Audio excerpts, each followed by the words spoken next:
Hello all, this is the latest Nexus 7 LTE. A few people have been asking how it is, if it's worth the money, and if you can use it as a phone. I'm going to address those three concerns.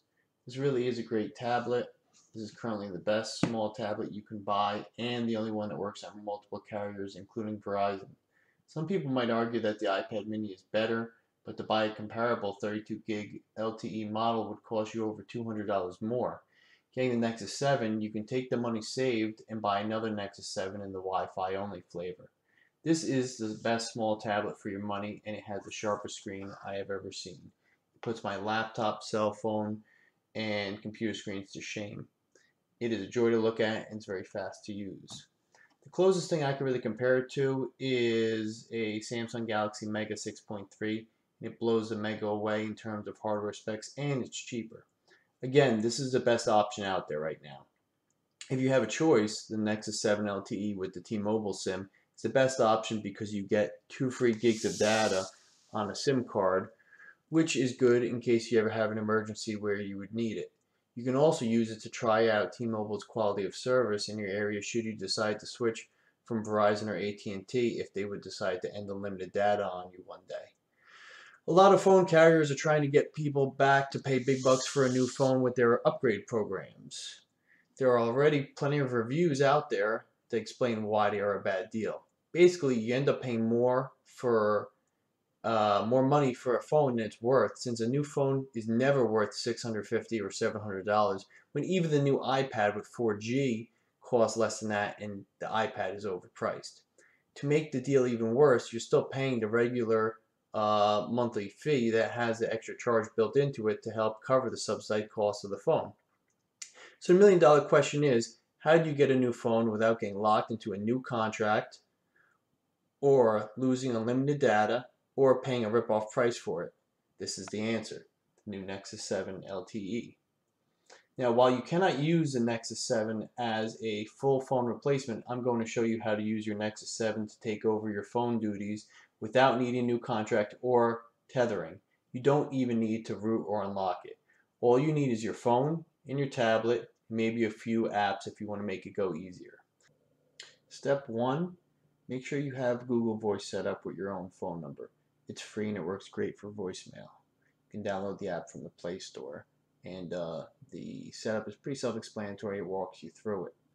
Next, download and open an app called Simple Call Forwarding from the Play Store. It's optional, but it makes the process easier. Basically, when you open it, it tells you what to do. All you have to do is pick your carrier, in my case Verizon, and then you enter your Google Voice number, then you save it. It comes with a great widget seen here, which makes the process quick and easy. So to use Simple Call Forwarding, all you have to do is click on the widget and it will make a phone call for you, which will forward all your calls to your Google Voice number. I'm going to do that now.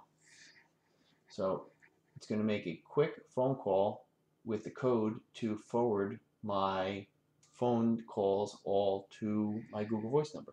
So now that that's done, I can power down my Nexus 7 and open up the SIM slot with the key that is included, and I'm also going to power down my phone. So let me shut this down. Okay, I'm going to shut this down. Okay. Alright, now that both devices are shut down, I'm going to simply take the SIM card out of this, my phone, and put it into the SIM card slot of my tablet using, of course, the SIM tool which comes with it.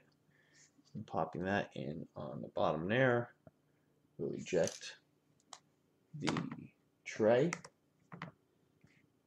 and taking the tray and put it in the correct way with the gold up, and we're going to slide this in.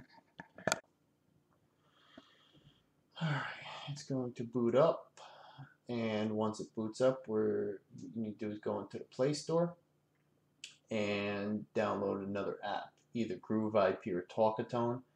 Personally, I prefer Groove IP. What it will allow you to do is make and receive phone calls over data with your Google Voice number. Now, also, it will receive all of your mobile phone calls that are incoming, because remember we have call forwarding on our cell phone. So now all the calls will go straight to your tablet as long as you have Groove IP running. Now, one thing you might do is you might forget to load Groove IP when you turn on your tablet. That's why I recommend you download an app called Refresh for Android. And what that does is you can set it to automatically reboot, but more importantly, you can set up startup apps. And putting Groove IP in the list of startup apps will allow you to make sure that Groove IP automatically launches every time you turn on your tablet. And that is important so that you don't miss any phone calls. Right, it took a few seconds, but it finally auto started Groove IP, and now I can make a phone call or receive any of my mobile or Google Voice phone calls on my tablet. The Groove IP also does text messaging through your Google Voice number. You could also use the Voice app. Now, the text message you get will not be your mobile phone text, but your Google Voice text. Now, some people may miss a lot of text messages, but if you are using the latest builds of CyanogenMod on your cell phone, then you'll know that you can use any text messaging app to send your Google to send a message through your Google Voice number anyway. So you could use that and get rid of your text messaging plan and have all your texts coming in and out through your Google Voice number anyway. So now that you have everything you need there, when you're done with your tablet, you can simply shut it down, and when you're not using it, you can take the SIM card out and put it back in your phone. And then once the phone boots up, we're going to flip on the widget to turn off call forwarding, and then we'll be all set. All right, I put the SIM card back into the phone, and I'm going to turn it on. All right, the phone is booted up. It has a cell signal, and now all I'm going to do is press the widget again to turn off call forwarding and be back to normal. And press that. It's going to place the phone call. It sends the code, which makes a brief call, and then all of a sudden I'm back to normal, and I can get all my regular phone calls to my phone like I was. So I hope this helped you, and if it did, make sure you like it, and that's it. Thanks.